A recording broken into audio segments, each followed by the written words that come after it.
Living in Texas has distinct advantages: cowboy culture, Tex-Mex food, and Friday night lights. But one disadvantage is a distinct lack of winter sporting options. However, one group has found a way to chill out in our state's mild winters. Matt Dolliff introduces us to the Houston Curling Club. It's about 34 years old now, and from what I understand, it originated from some Canadians who came down here with the oil companies and decided that no place is civilized unless it has a curling club. And since we had year-round ice at some indoor facilities, they were able to acquire some stones and they started up a club. The basic rules: you're trying to slide a 42-pound rock, piece of granite, from one end of the ice to the other, where there's a target underneath the other end of the ice. You alternate with the other team, and the team that's closest to the center at the end of the end, or like an inning in baseball, scores points. For Alberta native Darlene Rounding, curling is a complex and subtle sport with lifelong appeal.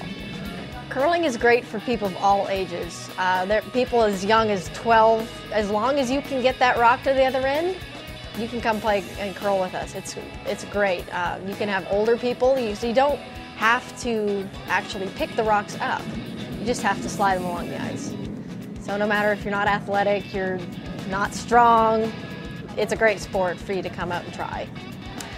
The biggest challenge is it takes so many little things put together to make a good curler. You have to throw the stone, the right weight. You have to get it the right direction. You have to understand a little bit of physics, right? You have to understand how the ice runs, and you just have a lot of things to think about whenever you throw that rock. It's not just throwing it and letting it go. For Dave Stigand, curling is an unusual combination of challenges and rewards.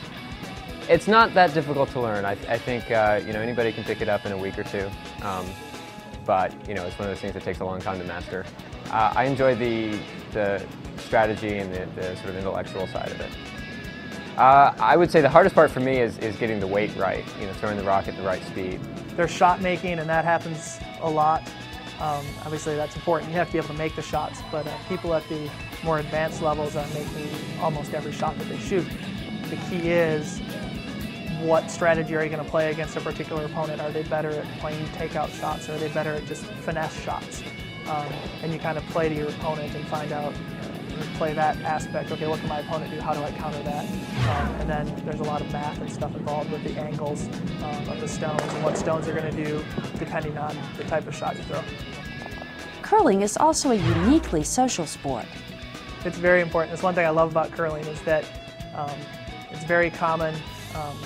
It's actually almost expected that after you're done playing a team, you come back and you sit down at a table and you have a soda or a beer or whatever you want with them. And the great thing is the winner's buy.